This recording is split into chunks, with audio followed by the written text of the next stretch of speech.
আজ থেকে শুরু হয়েছে এইচএসসি পরীক্ষা। সারা দেশের মতো ঈশ্বরদীতেও অনুষ্ঠিত হয়েছে প্রথম দিনের পরীক্ষা। ঈশ্বরদী থেকে লিংকনের ক্যামেরায় বিশেষ সংবাদদাতা জানান, এবছর ঈশ্বরদী সরকারি কলেজে এইচএসসি পরীক্ষার্থীর সংখ্যা মোট 874 জন। দাসুরিয়া কলেজ, সলিমপুর কলেজ, মহিলা কলেজ ও বাসের কলেজের শিক্ষার্থীরা পরীক্ষা দিচ্ছে ঈশ্বরদী সরকারি কলেজে। বিজ্ঞান বিভাগ থেকে 129 জন, ব্যবসায়ী বিভাগ থেকে 23 জন, মানবিক বিভাগ থেকে 507 জন পরীক্ষার্থী পরীক্ষায় অংশগ্রহণ করে।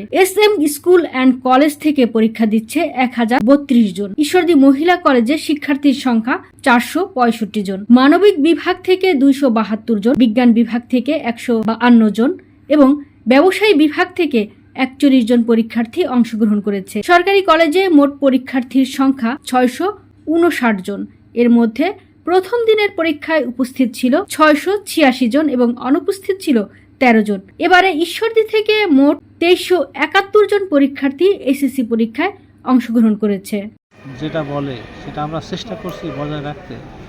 পরিবার যেমন একটা সুশৃঙ্খল, শিক্ষা প্রতিষ্ঠানেও ঠিক সুশৃঙ্খল পরিবেশ আমরা বজায় রাখছি।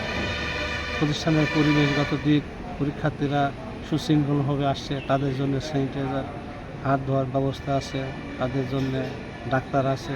সার্বক্ষণিক আমরা চেষ্টা করছি একটা পরীক্ষার্থীর যেন কোনো রকম কোনো বিঘ্ন না ঘটে, সেই দিকটা আমরা লক্ষ্য রাখছি।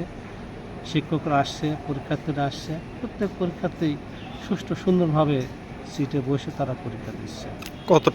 কয়টা কক্ষে পরীক্ষা চলতেছে এবং কতজন স্টুডেন্ট? 9টা কক্ষে পরীক্ষা হচ্ছে। আমাদের পরীক্ষার্থী 463 জন আছে। এখনও অনুপস্থিতির সংখ্যা এখনও পাওয়া যায় নাই। আমাদের এটা পেতে আরও 1.5 ঘন্টার সময় লাগবে। তো রুমের পরিবেশ ইনশাল্লাহ সুন্দর আছে, কোনো অপ্রীতিকর ঘটনা ঘটে নাই। আইন শৃঙ্খলা পরিস্থিতি স্বাভাবিক আছে, কোনো রকম সমস্যা নেই।